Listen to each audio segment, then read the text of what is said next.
What we used to see is that droughts used to come once in every 10 years, in every 8 years, in every 5 years for one season, and then we will recover. But this one is different from last because it's 3 years continuous drought, continuous failure of rain for 4 seasons. And the bad thing is that the fourth one, which is coming in October, November, December, is projected to be below average again. So what made people so vulnerable and the need so huge is because there was no break in 3 years for people.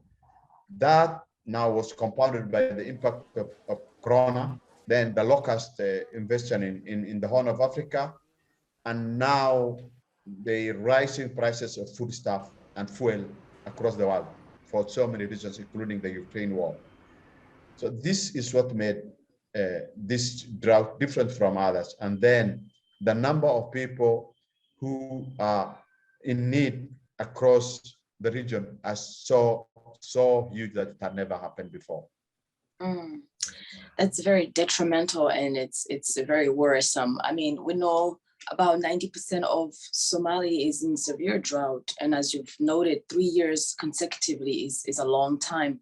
And that happened in a country where the government has not had a chance to also breathe in terms of political stability. Knowing the Al-Shabaab attacks and so forth also makes it very hard for humanitarian assistance to come into certain regions and the country at large. Where does it leave the population? Is there a fear that this could turn into a serious famine throughout the country?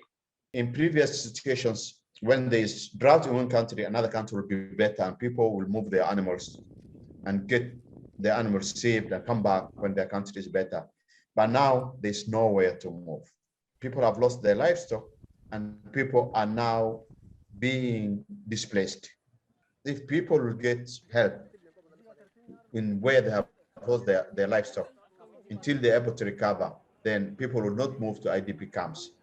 But because humanitarian support is not getting to really rural areas where livestock owners live, where pastoralists live, it is now forced people to move to major areas, which has become major humanitarian hubs because they are accessible and humanitarian actors can get to those people. As you have indicated, there's been a loss of livestock, and as a consequence is increased famine and hunger. It's estimated that one person is likely dying of hunger every 48 seconds in drought-ravaged Ethiopia, Kenya, and Somalia, according to estimates of Oxfam and Save the Children.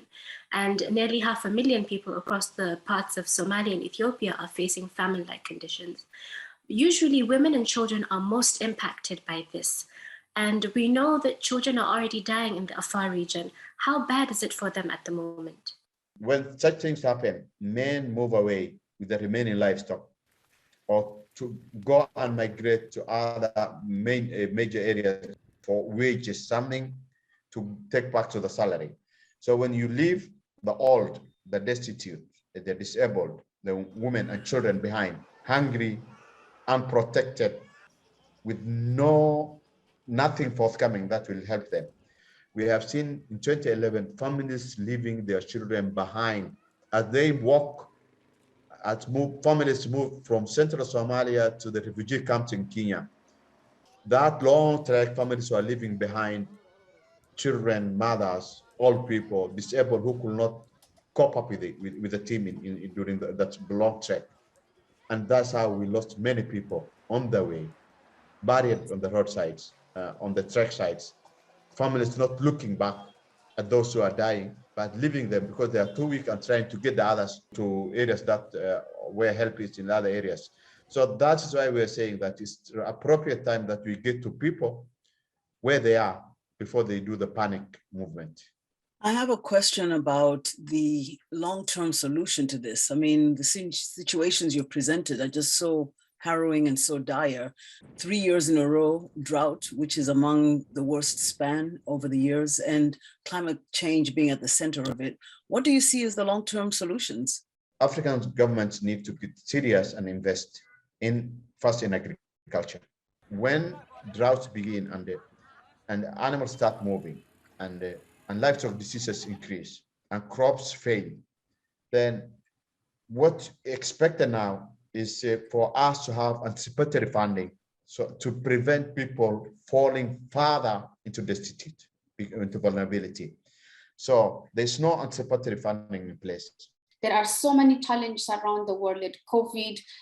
There is also the Ukraine war, which are making the humanitarian aid, the funding run thin. So is enough coming to the Horn of Africa in terms of humanitarian aid? The humanitarian response plan for Somalia is only 30% funded. 70% of the needs of those 7.5 million people that are in need in Somalia right now are not helping. Perhaps our aim should be to save every human life and not part of the population.